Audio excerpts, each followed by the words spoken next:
नमस्कार दोस्तों। आज की कहानी है चोरी, मुंशी प्रेमचंद द्वारा लिखित। हाय बचपन, तेरी याद नहीं भूलती।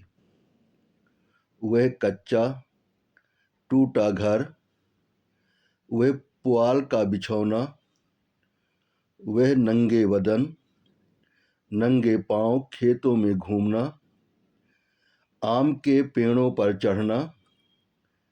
सारी बातें आंखों के सामने फिर रही हैं। चमरौधों जूते पहनकर उस वक्त कितनी खुशी होती थी, अब फ्लेक्स के बूटों से भी नहीं होती। गरम पनवे रस में जो मज़ा था, वह अब गुलाब के शरबत में भी नहीं। चबेने और कच्चे बेरों में जो रस था, वह अब अंगूर और खीर मोहन में भी नहीं मिलता। मैं अपने चचेरे भाई हलधर के साथ दूसरे गांव में एक मौलवी साहब के यहाँ पढ़ने जाया करता था। मेरी उम्र 8 साल थी। हलधर, वे अब स्वर्ग में निवास कर रहे हैं, मुझसे 2 साल जेठ थे। हम दोनों प्रातःकाल बासी रोटियां खा दोपहर के लिए मटर और जौ का चवेना लेकर चल देते थे। फिर तो सारा दिन अपना था। मौलवी साहब के यहाँ कोई हाजिरी का रजिस्टर तो था नहीं, और न गैर हाजिरी का जुर्माना ही देना पड़ता था। फिर डर किस बात का। कभी तो थाने के सामने खड़े सिपाहियों की कवायद देखते, कभी किसी भालू या बंदर नचाने वाले मदारी के पीछे पीछे घूमने में दिन काट देते, कभी रेलवे स्टेशन की ओर निकल जाते और गाड़ियों की बहार देखते। गाड़ियों के समय का जितना ज्ञान हमको था, उतना शायद टाइम टेबल को भी न था। रास्ते में शहर के एक महाजन ने एक बाग लगवाना शुरू किया था। वहाँ एक कुआं खुद रहा था। वह भी हमारे लिए एक दिलचस्प तमाशा था। बूढ़ा माली हमें अपनी झोपड़ी में बड़े प्रेम से बैठाता था। हम उससे झगड़ झगड़ कर उसका काम करते। कहीं बाल्टी लिए पौधों को सींच रहे हैं, कहीं खुरपी से क्यारियां गोड़ रहे हैं, कहीं कैंची से बेलों की पत्तियां छांट रहे हैं। उन कामों में कितना आनंद था। माली बाल प्रकृति का पंडित था। हमसे काम लेता, पर इस तरह मानो हमारे ऊपर कोई एहसान कर रहा है। जितना काम वे दिन भर में करता, हम घंटे भर में निपटा देते थे। अब वह माली नहीं है, लेकिन बाग हरा भरा है। उसके पास से होकर गुजरता हूँ तो जी चाहता है उन पेड़ों के गले मिलकर रोऊं और कहूँ, प्यारे, तुम मुझे भूल गए, लेकिन मैं तुम्हें नहीं भूला। मेरे हृदय में तुम्हारी याद आती अभी तक हरी है, उतनी ही हरी जितने तुम्हारे पत्तों। निस्वार्थ प्रेम के तुम जीते जागते स्वरूप हो। कभी कभी हम हफ्तों गैर हाजिर रहते, पर मौलवी साहब से ऐसा बहाना कर देते कि उनकी बढ़ी हुई त्योरियां उतर जातीं। उतनी कल्पना शक्ति आज होती तो ऐसा उपन्यास लिख मारता कि लोग चकित रह जाते। अब तो ये हाल है कि बहुत सिर खपाने के बाद कोई कहानी सूझती है। खैर, हमारे मौलवी साहब दर्जी थे। मौलवीगिरी केवल शौक से करते थे। हम दोनों भाई अपने गांव के कुर्मी कुम्हारों से उनकी खूब बड़ाई करते थे। यूँ कहिए कि हम मौलवी साहब के सफरी एजेंट थे। हमारे उद्योग से जब मौलवी साहब को कुछ काम मिल जाता तो हम फूले न समाते। जिस दिन कोई अच्छा बहाना न सूझता, मौलवी साहब के लिए कोई ना कोई सौगात ले जाते। कभी आधा सेर फलियां तोड़ ली, तो कभी 10-5 ऊख, कभी जौ या गेहूं की हरी हरी बालें ले ली। उन सौगातों को देखते ही मौलवी साहब का क्रोध शांत हो जाता।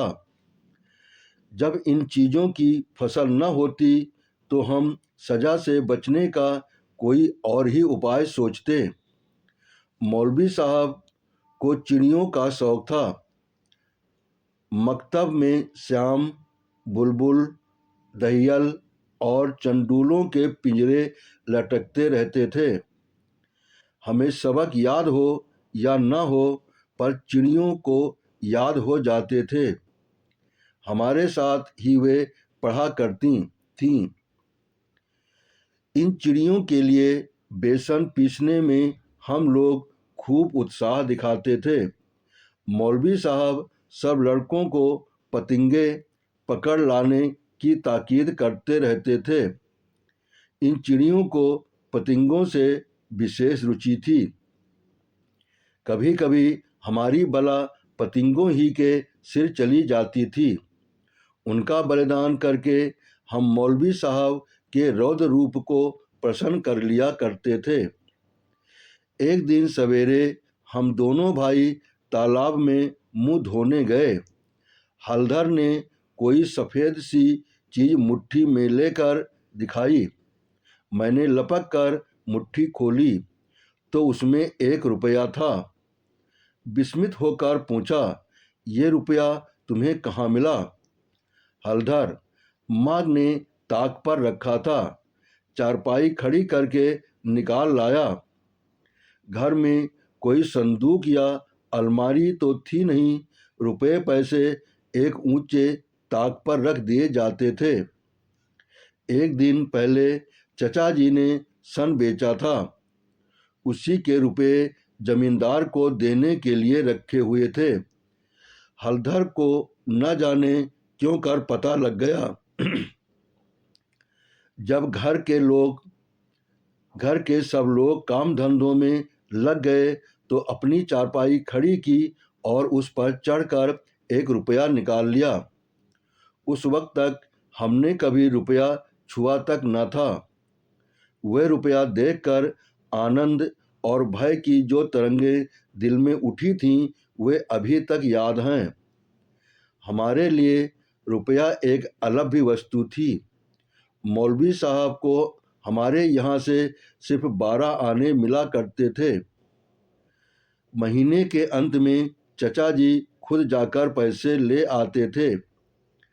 भला कौन हमारे गर्व का अनुमान कर सकता है, लेकिन मार का भय आनंद में विघ्न डाल रहा था। रुपये अनगिनती तो थे नहीं, चोरी खुल जाना मानी हुई बात थी। चचा जी के क्रोध का भी मुझे तो नहीं, हलधर को प्रत्यक्ष अनुभव हो चुका था। यूँ उनसे ज़्यादा सीधा साधा आदमी दुनिया में न था। चचा ने उनकी रक्षा का भार सिर पर न रख लिया होता तो कोई बनिया उन्हें बाजार में बेच सकता था, पर जब क्रोध आ जाता तो फिर उन्हें कुछ न सूझता। और तो और चची भी उनके क्रोध का सामना करते डरती थीं।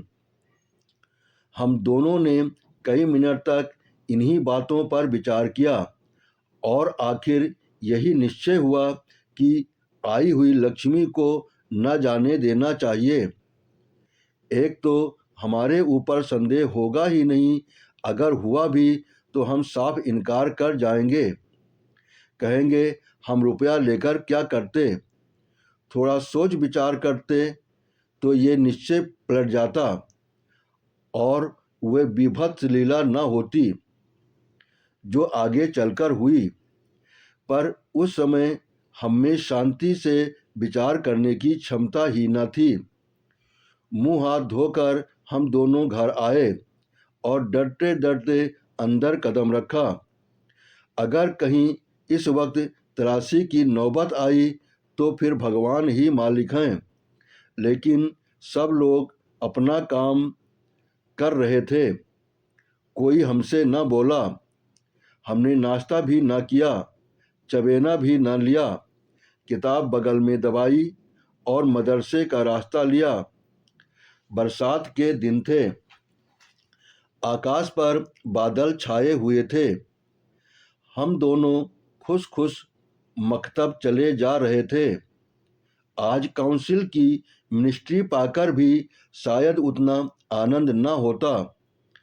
हजारों मंसूबे बांधते थे, हजारों हवाई किले बनाते थे। ये अवसर बड़े भाग्य से मिला था। जीवन में फिर शायद ही वह अवसर मिले, इसलिए रुपए को इस तरह खर्च करना चाहते थे कि ज़्यादा से ज़्यादा दिनों तक चल सके। यद्यपि उन दिनों 5 आने शेर बहुत अच्छी मिठाई मिलती थी और शायद आधा शेर मिठाई में हम दोनों अफर जाते। लेकिन ये ख्याल हुआ कि मिठाई खाएंगे तो रुपया आज ही गायब हो जाएगा। कोई सस्ती चीज़ खानी चाहिए जिसमें मज़ा भी आए, पेट भी भरे और पैसे भी कम खर्च हों। आखिर अमरूदों पर हमारी नज़र गई। हम दोनों राजी हो गए।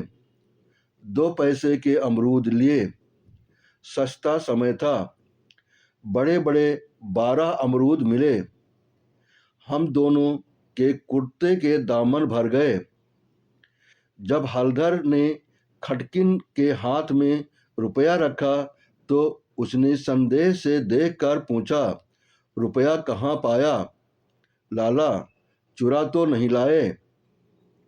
जवाब हमारे पास तैयार था। ज़्यादा नहीं तो 2-3 किताबें पढ़ ही चुके थे। विद्या का कुछ कुछ असर हो चला था। मैंने झट से कहा, मौलवी साहब की फीस देनी है। घर में पैसे न थे तो चचा जी ने रुपया दे दिया। इस जवाब ने खटकिन का संदेह दूर कर दिया। हम दोनों ने एक पुलिया पर बैठकर खूब अमरूद खाए, मगर अब 15.5 आने पैसे कहाँ ले जाएं? 1 रुपया छुपा लेना तो इतना मुश्किल काम न था। पैसों का ढेर कहाँ छिपता? न कमर में इतनी जगह थी और न जेब में इतना गुंजाइश। उन्हें अपने पास रखना चोरी का ढिंढोरा पीटना था। बहुत सोचने के बाद ये निश्चय किया कि 12 आने तो मौलवी साहब को दे दिए जाएं। शेष 3.5 आने की मिठाई उड़े। ये फैसला करके हम लोग मकतब पहुँचे। आज कई दिन के बाद गए थे। मौलवी साहब ने बिगड़ कर पूछा, इतने दिन कहाँ रहे? मैंने कहा, मौलवी साहब, घर में गमी हो गई। ये कहते कहते 12 आने उनके सामने रख दिए। फिर क्या पूछना था? पैसे देखते ही मौलवी साहब की बाँछें खिल गईं। महीना खत्म होने में अभी कई दिन बाकी थे। साधारणतः महीना चढ़ जाने और बार बार तकाजे करने पर कहीं पैसे मिलते थे। अब की इतनी जल्दी पैसे पाकर उनका खुश होना कोई अस्वाभाविक बात न थी। हमने अन्य लड़कों की ओर सगर्व नेत्रों से देखा, मानो कह रहे हों, एक तुम हो कि मांगने पर भी पैसे नहीं देते, एक हम हैं कि पेशगी देते हैं। हम अभी सबक पढ़ ही रहे थे कि मालूम हुआ आज तालाब का मेला है। दोपहर में छुट्टी हो जाएगी। मौलवी साहब मेले में बुलबुल लड़ाने जाएंगे। ये खबर सुनते ही हमारी खुशी का ठिकाना न रहा। 12 आने तो बैंक में जमा ही कर चुके थे। 3.5 आने में मेला देखने की ठहरी। खूब बहार रहेगी। मज़े से रेवड़ियाँ खाएंगे, गोलगप्पे उड़ाएंगे, झूले पर चढ़ेंगे और शाम को घर पहुँचेंगे। लेकिन मौलवी साहब ने एक कड़ी शर्त ये लगा दी थी कि सब लड़के छुट्टी से पहले अपना अपना सबक सुना दें। जो सबक न सुना सकेगा उसे छुट्टी न मिलेगी। नतीजा ये हुआ कि मुझे तो छुट्टी मिल गई, पर हलधर कैद कर लिए गए और कई लड़कों ने भी सबक सुना दिए थे। वे सभी मेला देखने चल पड़े। मैं भी उनके साथ हो लिया। पैसे मेरे ही पास थे, इसलिए मैंने हलधर को साथ लेने का इंतज़ार न किया।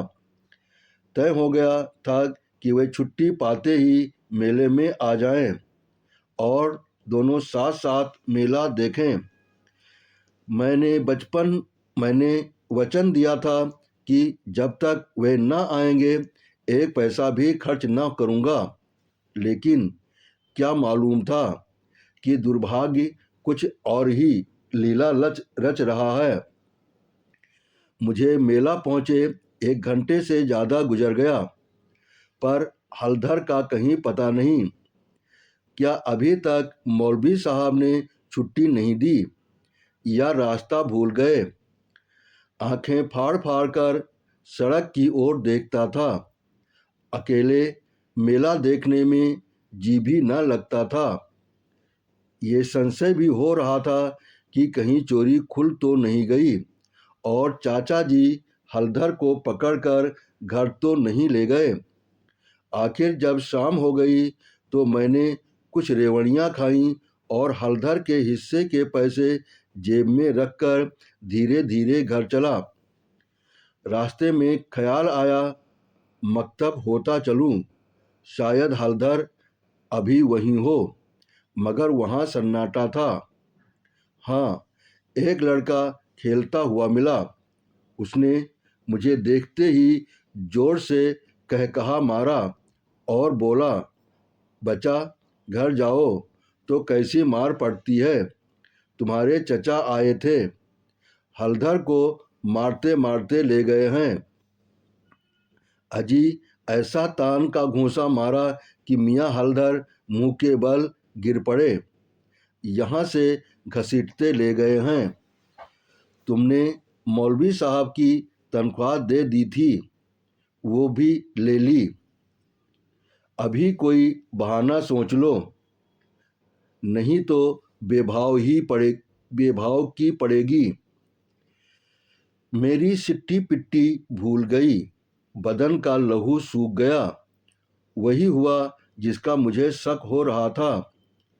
पैर मन भर के हो गए। घर की ओर एक एक कदम चलना मुश्किल हो गया। देवी देवताओं के जितने नाम याद थे सभी की मानता मानी। किसी को लड्डू, किसी को पेड़े, किसी को बतासे। गांव के पास पहुंचा तो गांव के डीह का सुमिरन किया, क्योंकि अपने हलके में डीह ही की इच्छा सर्वप्रधान होती है। ये सब कुछ किया, लेकिन ज्यों-ज्यों घर निकट आता दिल की धड़कन बढ़ती जाती थी। घटाएं उमड़ी आती थीं। मालूम होता था आसमान फटकर गिरा ही चाहता है। देखता था लोग अपने अपने काम छोड़ छाड़ भागे जा रहे हैं। गोरू भी पूंछ उठाए घर की ओर उछलते कूदते चले जाते थे। चिड़ियाँ अपने घोंसलों की ओर उड़ी चली जाती थीं, लेकिन मैं उसी मंद गति से चला जाता था, मानो पैर में शक्ति नहीं। जी चाहता था जोर का बुखार चढ़ आए या कहीं चोट लग जाए, लेकिन कहने से धोबी गधे पर नहीं चढ़ता, बुलाने से मौत नहीं आती, बीमारी का तो कहना ही क्या। कुछ न हुआ और धीरे धीरे चलने पर भी घर सामने आ ही गया। अब क्या हो।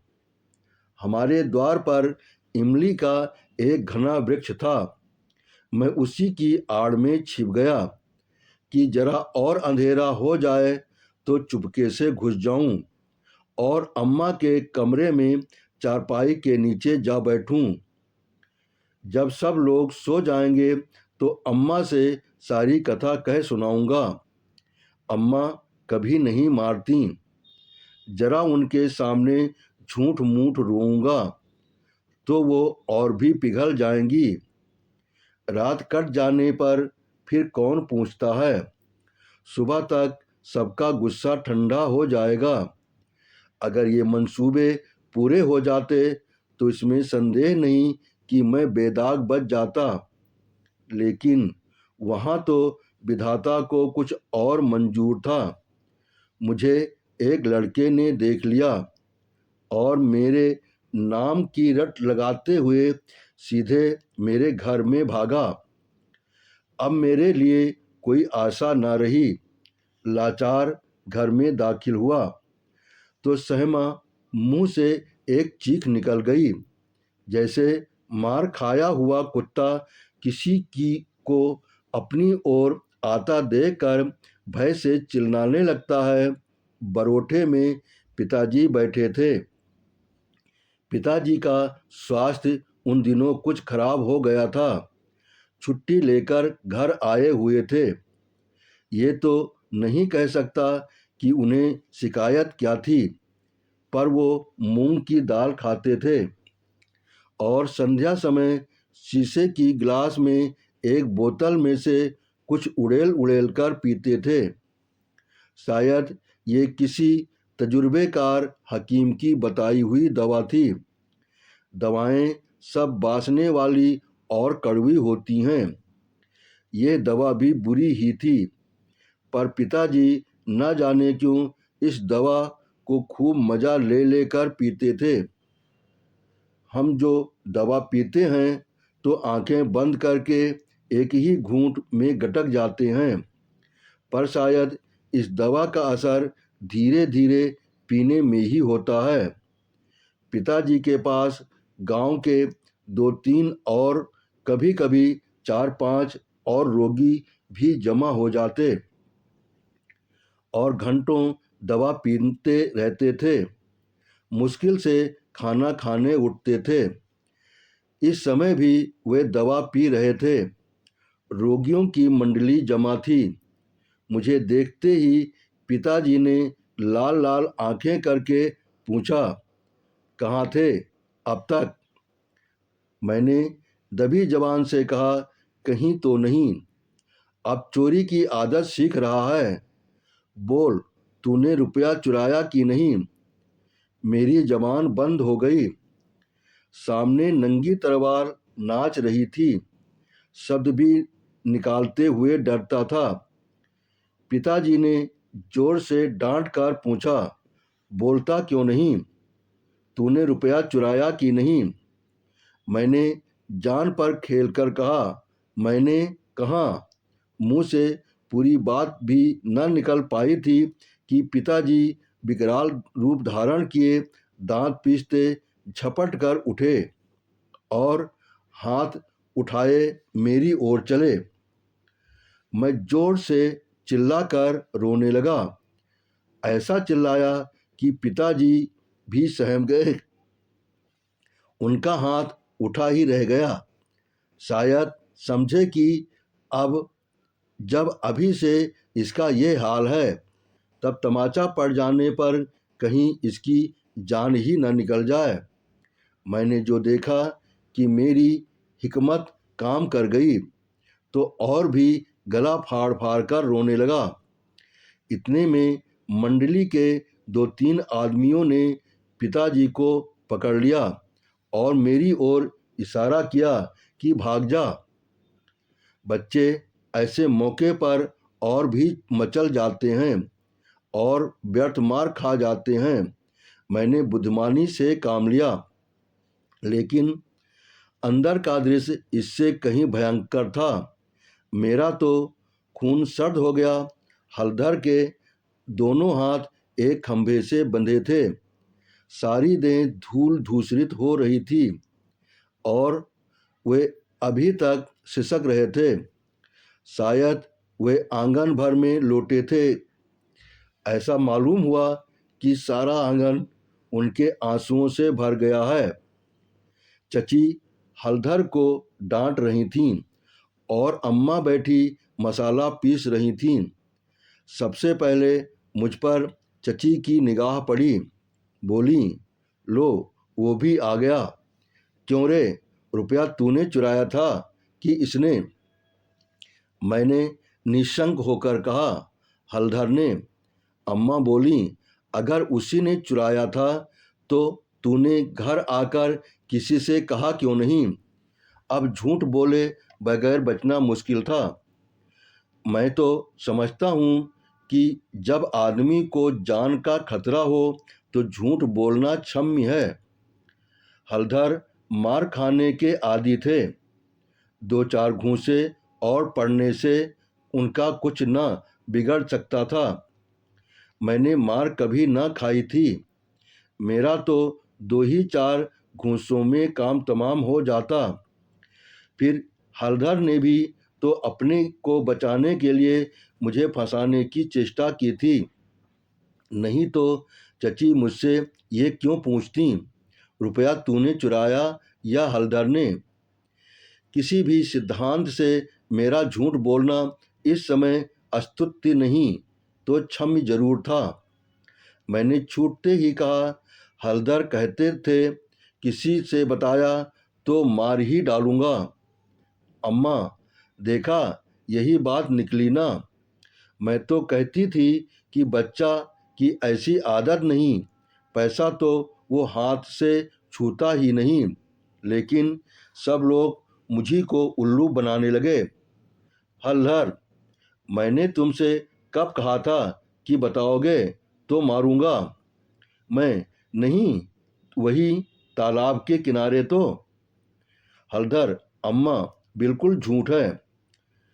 चची, झूठ नहीं, सच है। झूठा तो तू है और तो सारा संसार सच्चा है। तेरा नाम निकल गया है ना। तेरा बाप नौकरी करता, बाहर से रुपया कमा लाता, 4 जने उसे भला आदमी कहते तो तू भी सच्चा होता। अब तो तू ही झूठा है। जिसके भाग में मिठाई लिखी थी उसने मिठाई खाई।